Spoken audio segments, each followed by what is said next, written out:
Carl. Today's speaker is our friend and former Mayor, Suzanne Jones. She's someone who has devoted her life to environmental protection and public service. After completing her undergraduate degree at Cornell and a master's in resources management at the University of Michigan, Suzanne, or Zan as she is called, started her career in Washington, D.C. in a staff position at the Natural Resources Committee of the United States House of Representatives. From there, she moved to a position at the National Wildlife Federation. She then came to Colorado and spent 16 years at the Wilderness Society as its Central Rockies Regional Director, leading a coalition of groups involved in protecting our public lands. Her next mission was to advance the cause of zero waste. She took a position at Ecocycle here in Boulder County, one of the nation's oldest and largest recyclers. She's now in her 11th year as executive director. In the midst of all of that, she spent 8 years, from 2011 to 2019, on the Boulder City Council, the last 4 years in that period as our mayor. Zan is here today to update us on Ecocycle's hopeful progress in recent years to advance waste reduction, recycling, composting, and circular economy policies at the local, state, and national levels. Please give a warm Rotary welcome to Suzanne Jones.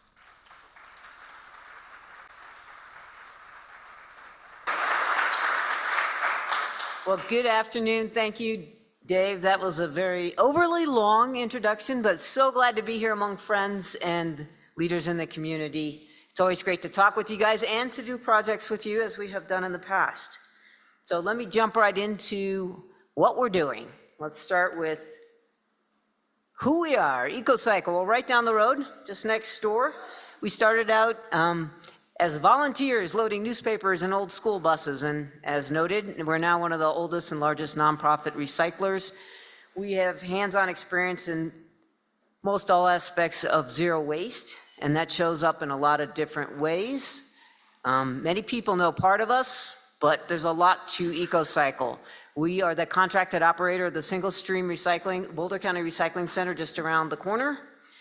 We founded with the city of Boulder the first ever Center for Hard to Recycle Materials, also known as the CHARM, just down the road. We have our own fleet of trucks. We teach in all the public schools in 2 school districts, Boulder Valley and St. Vrain Valley, and now beyond. We work with communities all up and down the Front Range to help them take the next step in programming or policy.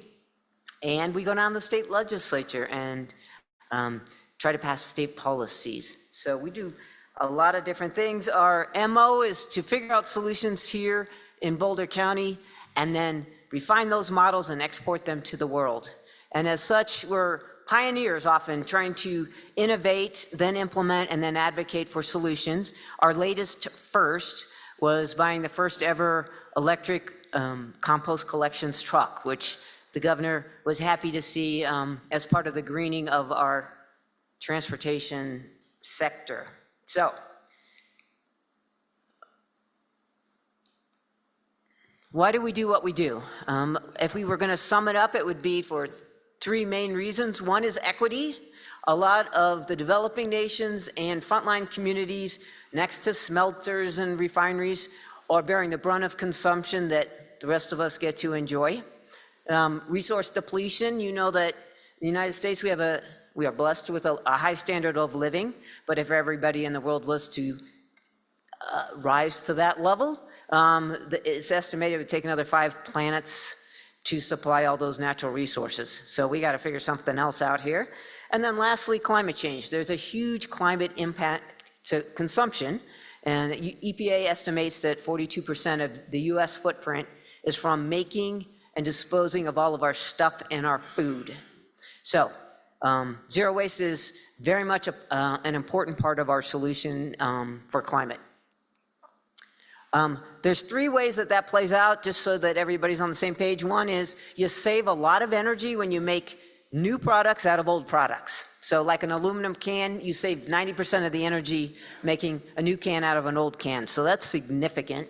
Another is when you put materials that are made out of organic materials, so that's anything that used to be alive during your lifetime, food, yard trimmings, paper towels.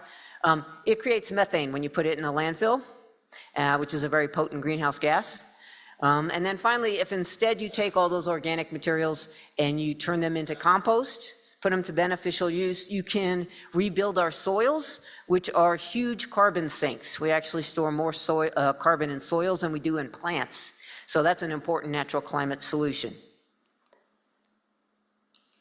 So this is an example of what our current system largely is. They call it take, make, waste. And we take resources, we make stuff, and then we bury it in the ground. And it's a very inefficient system. It's estimated we bury some $100 million worth of aluminum and steel and cardboard in the ground every year, just here in Colorado. So it makes no environmental or economic sense.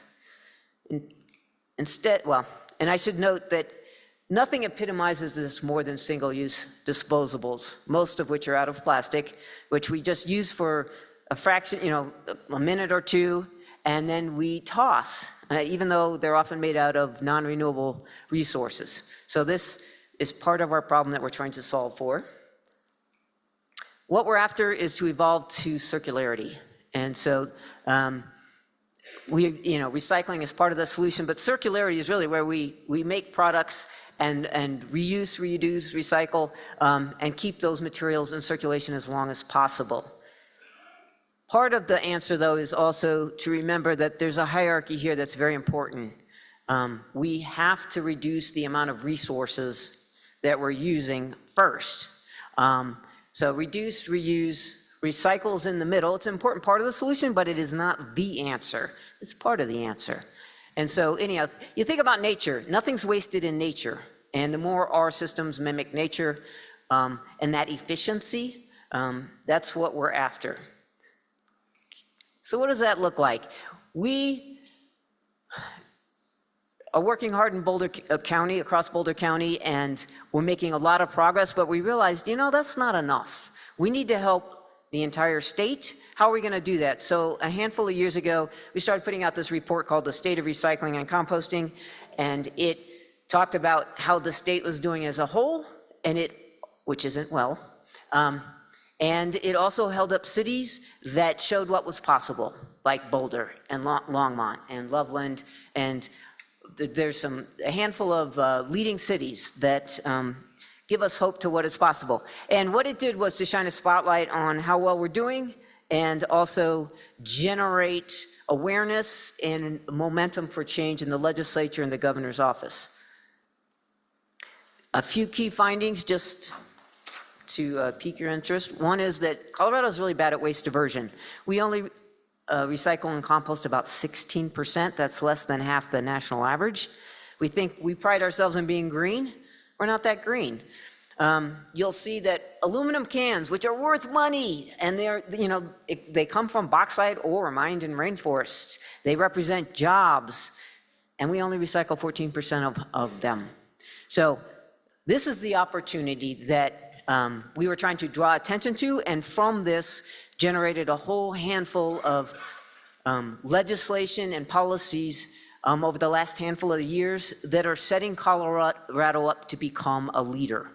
So we're very excited at the progress we're making and how that's going to manifest in the future.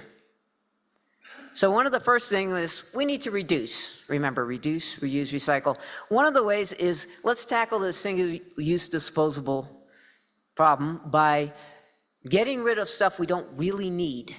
Obviously, some plastics are very, very important, but single-use disposables less so. So we passed a statewide bill building on the momentum of numerous cities that wanted to take action and this went into effect this last January. It's a statewide ban on single-use disposable plastic bags at all the major grocery stores and major retailers. It also banned polystyrene takeout food and drink containers. Polystyrene is hugely toxic to make, it's not good for us to use, and it isn't recyclable. And then finally, it also got rid of the state preemption that prevented different cities from going further if they'd like. So that was one way to get at the issue. Another part, in the reuse part, is right to repair. This is actually part of a national, actually international movement, which basically says if you buy something, you should have the right to repair it, to get it fixed, to do it yourself, to go to the local repair person, and that you shouldn't be prevented by the company that sold it to you from doing so. And I know this is a little interesting, but Colorado is now a leader. There's been a series of bills in the last few years, starting with electric wheelchairs and most recently digital electronics, to say, hey, you should be able to go and fix your iPhone. And the idea being, if you could fix it, then maybe you wouldn't just pitch it and get a new one. You would actually keep those materials circulating longer.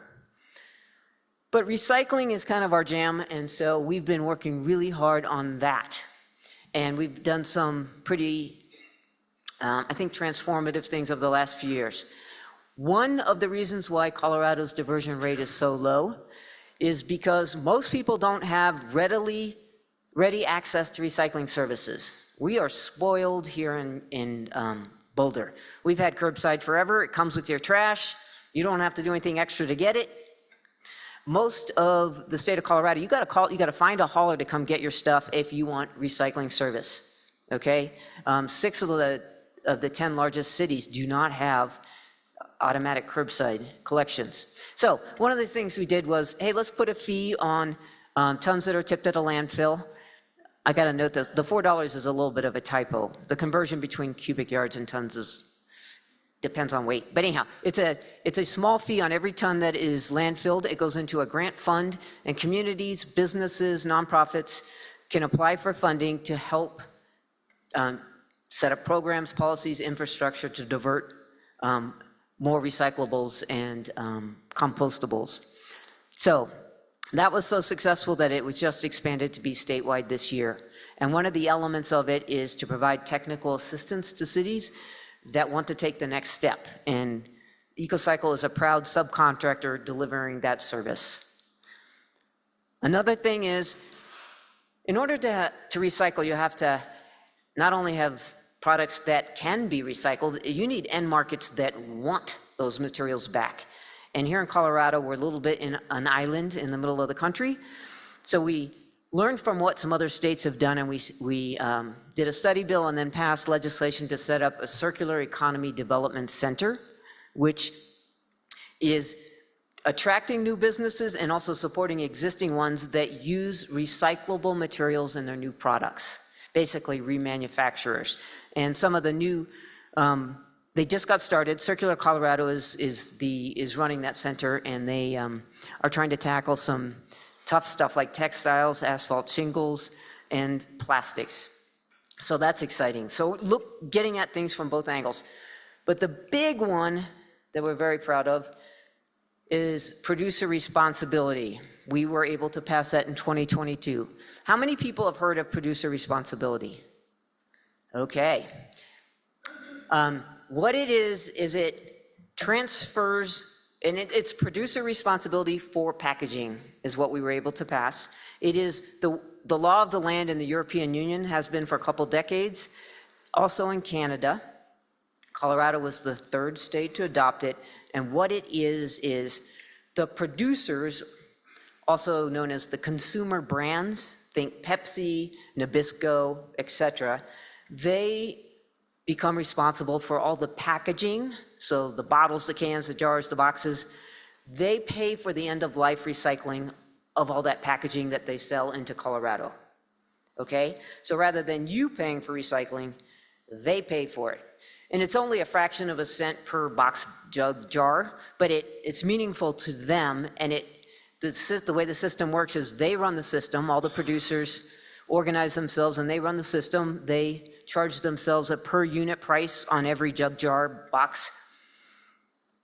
So it incentivizes using less packaging, which is the goal. And also the fees that they pay, they put them a little higher if the material they're using isn't recyclable, and much less if it is. And the whole idea is to drive towards very efficient markets. So we have less packaging, and the packaging we do is readily recyclable, and they buy it back to make new bottles. So that's the system. It's it takes a couple years to set up, and it will be in place in 2026. And the good thing is it will provide access statewide to all Coloradans at no additional charge to them. So again, one of our biggest challenges is people don't have access to services. So this will change that.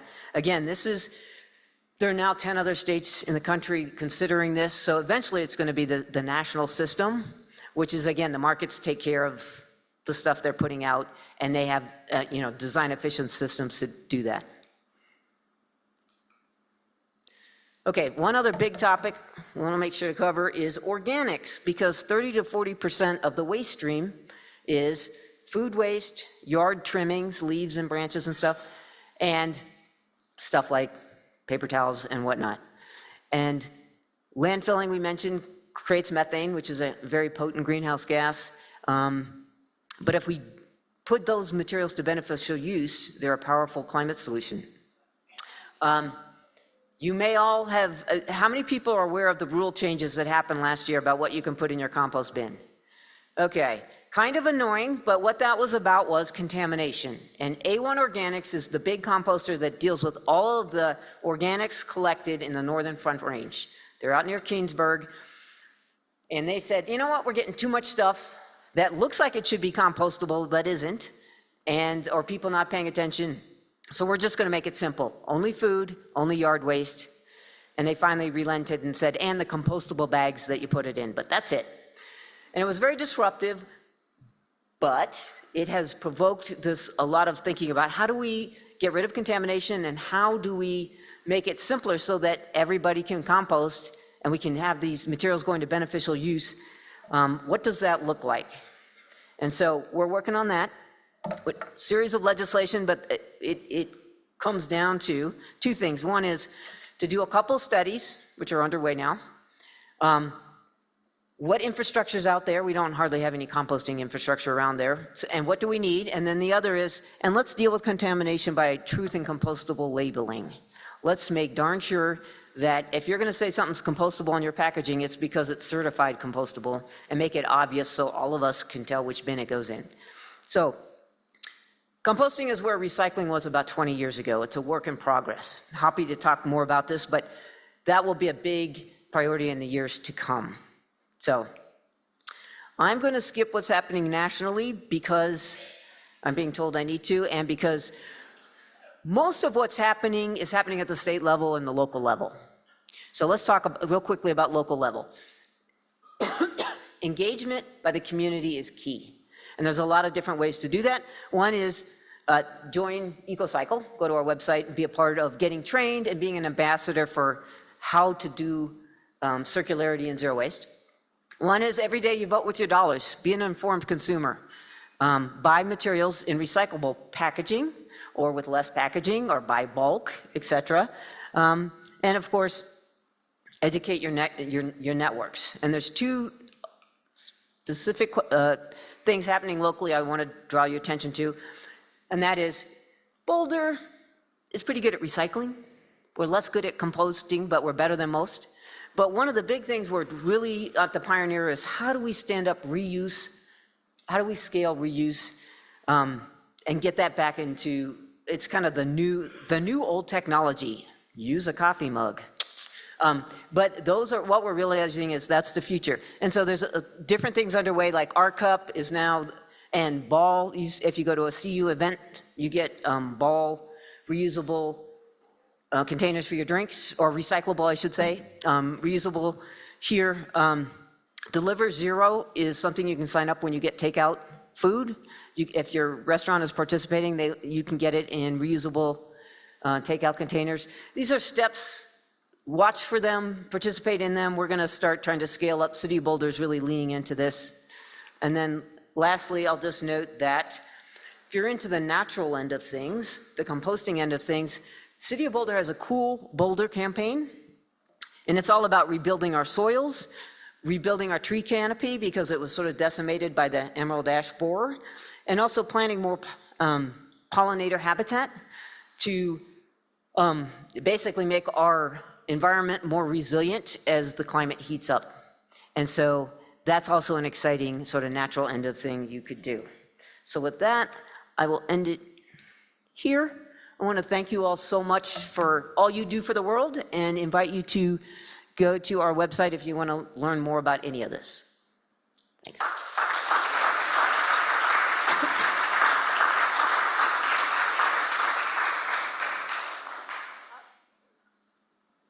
Do I get to call? Oh, you do. Okay. I understand that many plastics are not in fact recycled. Do you have any comment on that? So most plastics, so well, here's the cheat sheet. Number ones, number twos, and number fives are, generally speaking, recyclable and have good end markets. Threes, sixes, and sevens do not. That's the general cheat sheet. The good thing is that they're a very small part of our waste stream, plastics. They get a lot of attention because a lot of them end up in the ocean, especially in developing countries that don't have waste collection systems. At the Boulder Recycling Center, 90% of the materials that come in there are cardboard, paper, glass, steel, aluminum, all the traditionals. They get recycled well, they have robust end markets, all good. The plastics get all the attention. Of that 10% of the waste stream that comes to us that's plastic, ones, twos, and fives are most of it, and they're ready end markets, and just a little bit are what we call the crap plastics. They shouldn't be made, they aren't recyclable, a lot of them are toxic. And one of the slides I skipped was, we were a part of a national dialogue called the US Plastic Pact that's run by the Ellen MacArthur Foundation and World Wildlife Fund. And it involves all the major brands, and they have a list of plastics that they agree shouldn't be made. It's called the Unnecessary and Problematic Plastics List that they want to see phased out. And they include threes and sixes and a lot of other things. Check it out on the web. But there's a movement to try to phase those out. So I guess hopefully I answered your question enough. Yeah. Hi. When I was a kid, we'd take a bottle or a can back and get a nickel. Mm-hmm. Good policy, bad policy? It's a good policy, and that often is called a bottle bill or a deposit return system. And there's, I want to say 10 to 12 states that are bottle bill states. It works really well. They get 90% of their containers back. Colorado tried to pass one twice, and the retailers shot it down. So it's an effective policy. One, a new bottle bill hasn't been passed in over 20 years anywhere in the states. The big discussion is, how can we layer a deposit system on top of producer responsibility and get the best of both of those policies? So that's a discussion happening. I don't think it will come here in the next couple of years because we're busy standing up producer responsibility. But it is an effective policy. I think the deal is, how do you integrate that with recycling, where you throw everything in the same bin? But we'll figure it out eventually, because it does mean there's value in, nobody wants to throw out that can because it's of value to them. We know it's of value to the industry, but if it's 10 cents to you, then it involves everybody in that system. So a discussion that's underway. Of all the many things I learned from your talk, the most surprising was the fact that we are running half of the recyclable rate of the country. I would have thought we would have been twice, not half. So could you address the issue of how we teach others or learn from others? What's going on in communication between Boulder and the rest of the world? Well, one of the things that's happening is kind of like I mentioned, is we learned that it's possible here in Boulder and cities across Boulder County. it can be done. And we took that and we went to the state legislature and we said, let's do this statewide. Let's overcome the obstacles. Producer responsibility where the brands are gonna pay to get recycling to everybody. Oh, here's a key element to that I didn't mention was producer responsibility says recycling for all Coloradans at least as convenient as their trash service. That's the standard in law. So even if you live out in Fort Lupton or keep going further east, if you take your trash to the dump, you're gonna have recycling at the dump. If you have curbside, you're gonna have recycling curbside and the brands are gonna pay for it. And that will help bring everybody up. Right now, even cities that have recycling, if you live in an apartment building, you probably don't have very good recycling services. That's considered commercial, and residential and commercial are very different systems. And so anyhow, requiring producer responsibility will get it to all residents, and we'll keep working on the commercial and having businesses recycle too. And Boulder's experience and you all being ambassadors for how it's easy and important will go a long way, I think, in that discussion. So you'd mentioned how about a year ago, composting, the rules around composting changed. Now it's only food products and yard waste. My question is, there's so many more bamboo products, bamboo napkins, bamboo toilet paper, bamboo paper towels. Are those compostable? Where do those fall in the whole, what you can and can't compost? They are technically compostable. They're made out of organics, and as long as they're not coated with plastics, they can be composted. Whether your composter takes them is another matter, and A1 Organics does not. So one thing is, right, the same with recycling. If your local recycling center doesn't take something that's technically recyclable, it's not recyclable for you, right? So that's something to keep in mind. Where we're headed with composting, I think, is to figure out a way to get yard waste and food waste be the primary ingredients of compost, but maybe some facilities will take these other things. But keep in mind that even bamboo is single-use disposable, right? A lot of energy went into growing and harvesting that bamboo, so you can use it at a picnic and toss it. So as we think about how do we live on a planet with lots and lots of people in a sustainable way, we have to get away from the disposable mentality, even if it's compostable or recyclable. Ideally, we'd all bring our plate to the picnic, right? And it's not always practical, but that's where we've got to head, and all the entrepreneurs out there can figure out how to make money doing it. That's the system we're headed towards. Yeah, Suzanne, thanks for being here today. Great presentation. So I wanted to see, could you quantify the impact of delivery services? So Amazon's, Costco, everybody delivers your product to your home now. Am I better off driving to a big box store and getting product or having it delivered? And, what's better? Was anybody from the chamber here? They would No. say, you walk down to the main street and buy your stuff here if you want to support the local economy. So there's that economic impact, and you guys can debate that. But certainly as a former mayor, buy local. Amazon's not going away. I wouldn't say, I don't use it. I try not to. But it has totally changed the waste stream. Cardboard is now one of the biggest things we get at the recycling center. Turns out people don't read newspapers anymore either. And newspaper used to be the biggest thing, and that's going down. And so it is what it is. But I would say buy local if you can, support independent businesses if you can. And when you, at the very least, get Amazon to quit using, some of that plastic packaging. Exactly. And producer responsibility will incentivize them to do that as well. Good afternoon. So these cups are, tell me, there's a little triangle and there's one inside. So that's good, right? They're recyclable or something.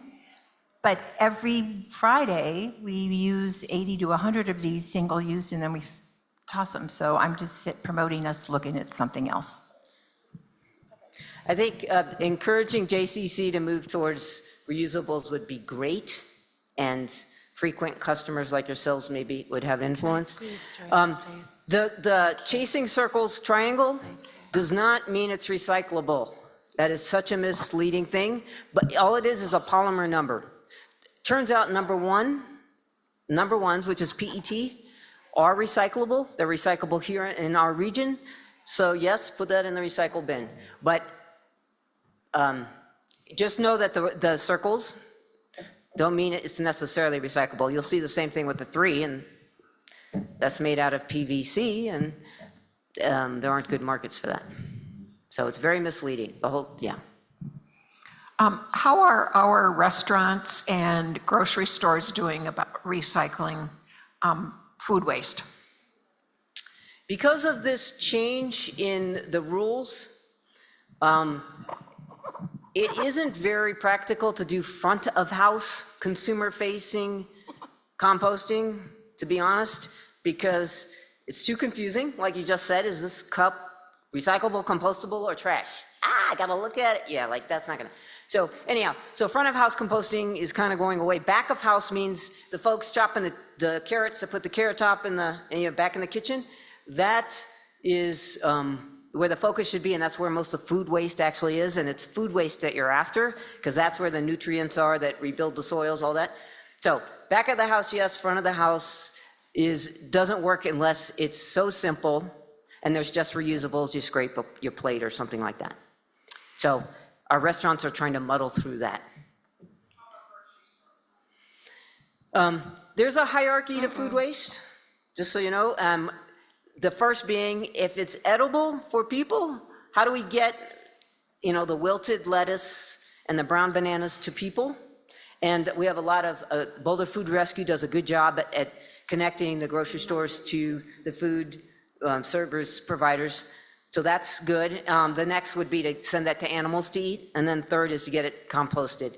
And grocery stores, because they produce a lot of food waste, are good targets to set the system up right. And around here, it's Boulder, we do pretty well. In other places, not so well. I think we have time for one more question. Along the same lines as Janet's question, my local King Soopers, they insist that they only recycle cardboard and then the plastic bags. They don't recycle cans or bottles. And I've asked a number of times. We should talk to the city about that. They should be recycling containers as well. Grocery stores have high volume cardboard, and so that they focus on that, and plastic makes sense, but that they don't offer recycling for the others is not okay. Thank you for using your voice as a consumer, and maybe call the zero waste folks at the city and say, hey, I have a little problem. Can you help me with, or can you guys go visit them? Hey, one last thing about composting, since we talked about it, that I didn't mention was the vision for composting is a little different than the vision for recycling. Recycling, economies of scale work nicely, and you also, once you put all the stuff in the bin, it goes to a sort facility just down the road. Composting is best decentralized, where the folks producing the waste are part of the circular system to get it back into the ground, to grow the food, to eat the food, And so imagine the vision for composting is backyard composting, if you got a backyard, to on-farm composting, where your local farmer is, your CSA provider is composting those things, to up to a community facility and even a county facility. But the idea is to keep it close, A, because it's heavy and costly to transport, but also because we want it back on our soils. It's the perfect circular system. Better to stay local. Recycling is a little different. We don't have an aluminum smelter here. We're gonna sort it and send it off. But just know that there's different visions for those systems, and we're working on the distributed end, trying to get farmers to produce and use their own compost here in Boulder County as part of that solution to make these things we're talking about easier. Well, Zan, thank you so much for speaking to our club. And just a little side, 30 years ago, my wife and I were living in Prescott, Arizona, And we had 2 guests come in to play in a national ultimate Frisbee competition. And they were the Jones twins, and they stayed with us. My wife was an environmentalist. They wanted an environmental home that they could stay with. They inspired us to move to Boulder. And we've been very gratified to have done that. I can assure you, Zan, it's much safer than Arizona was, by the way, for us. And you know, your career in environmental advocacy and public service has been an inspiration to so many people in addition to our family. And you're really emblematic of what the best of what Boulder is. And we're deeply, deeply appreciative for you and your twin, Elise. So in your honor, we would like to donate 100 doses of polio vaccine to the Polio Plus campaign. So thank you, Zan. Thank you.